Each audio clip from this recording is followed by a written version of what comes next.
Mondial Sport, leader de l'équipementier au Sénégal. 3 maillots simples à 12 000 francs et des blousons de très haute qualité. Donc maillots, blousons, équipements sportifs, godasses. Vous avez tout sur Mondial Sport 77 059 99 84. Si vous voulez des maillots avec des shorts, maillots plus culottes, c'est à 8 000 francs chez Mondial Sport. Donc des prix défiant toute concurrence.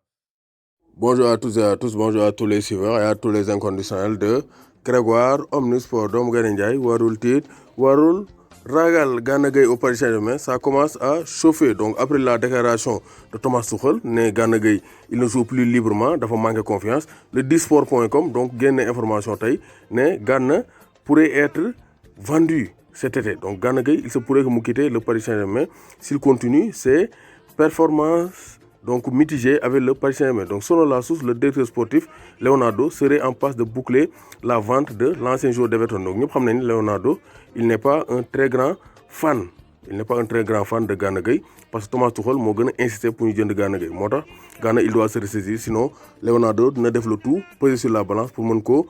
Donc, Djele Follet Paris Saint-Germain, Wolverhampton à Manchester United en Angleterre, ils attendent donc les nouvelles du côté du Paris Saint-Germain parce que ils ont montré un intérêt donc par rapport donc à un transfert éventuel du Sénégalais. Donc compétition interclub africain, Teungueth FC ak Jaraaf d'accord nañ pour participer aux compétitions africaines. Donc après l'arrêt des championnats, fédération dañoo ne Teungueth FC mooy représenté Sénégal en Ligue des Champions, Jaraaf mooy représenté Sénégal Coupe de la CAF. Donc ñaari club bi confirmé nañ seen participation. Donc c'est clair hein? Maintenant donc les deux clubs donc vont représenter le Sénégal du côté de l'Afrique. Donc compétition masculine. En tout cas mois d'août bi, ça sera un mois de tout repos. Donc repos du ama mois d'août bi. Donc on aura, voici le calendrier, 7-8 août, on aura les huitièmes de finale retour de la Ligue des Champions. Ensuite 12 23 août, tournoi final à 8 équipes, le Final 8. Donc 12 quarts de finale, 13 quarts de finale, 14 quarts de finale, 15 quarts de finale. Donc chaque jour ben match rek ay am. 18 première demi-finale, 19 demi-finale, 23 août. Donc finale bi feuille le stade de la Luz, le stade de la Lumière, feuille Lisbonne Ligue Europa bi 5 août, huitième de finale. Et ensuite on va terminer avec la finale. Donc finale Ligue Europa bi. Donc ça va se jouer la Ligue Europa, finale bi ça sera le 21 août. Et 2 jours plus tard, finale Ligue des Champions. Ensuite, tour préliminaire Ligue des Champions, ñu enchaîner ko. Donc pour dire que tour préliminaire Ligue des Champions day am en même temps que Ligue des Champions bi, mois d'août bi.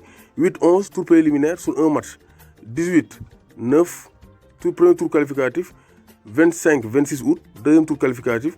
Ensuite Ligue Europa bi aussi même chose. 20 août tour préliminaire, 27 août premier tour de qualification sur un match.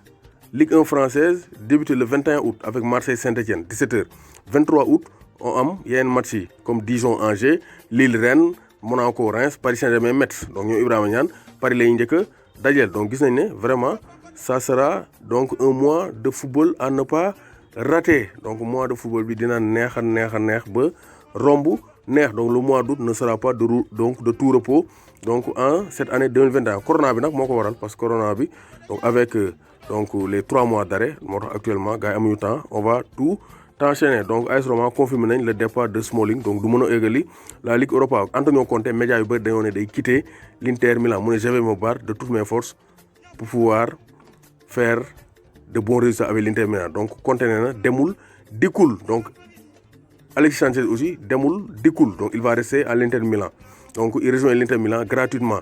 Manchester United dinañ économiser 60 millions d'euros liés à son salaire. Donc son nouveau salaire c'est de 7 millions d'euros net par an selon Sky Sport. Donc vraiment c'était un gros salaire.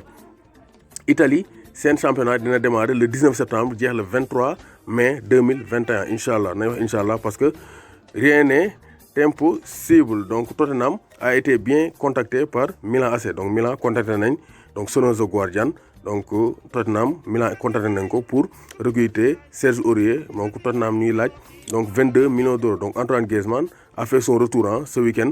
Donc et sauf surprise face à Naples, il devrait être présent. Donc moom aussi il fait partie des joueurs majeurs du FC Barcelone. Donc Arsenal def na offre contrat 3 ans pour Willian. Donc bokk na ci priorité kii di Mikel Arteta indi Willian qui est un joueur d'expérience mu boole kook Pierre-Emerick Aubameyang. Donc gis nañu aussi Feuillet City jënd nañ Ferran Torres, donc un jeune ailier international espoir espagnol, 25 millions d'euros plus 12 millions d'euros de bonus. Donc il sera officialisé demain, Inch'Allah. Donc Ferran Torres est un nouveau joueur de Manchester City. Donc pour signer Jadon Sancho, United pare nañ pour fay 120 millions d'euros, mais ay tranches lañ koy def.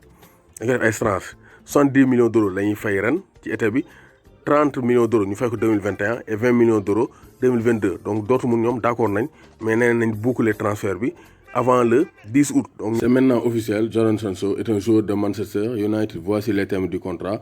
Contrat de 5 ans avec un salaire de 17,6 millions d'euros. 17,6 millions d'euros. Donc maintenant 120 millions d'euros, 5 ans et un salaire annuel de 17,6 millions d'euros. Donc Bild moo ko wax, Jadon Sancho va porter le maillot de Manchester United.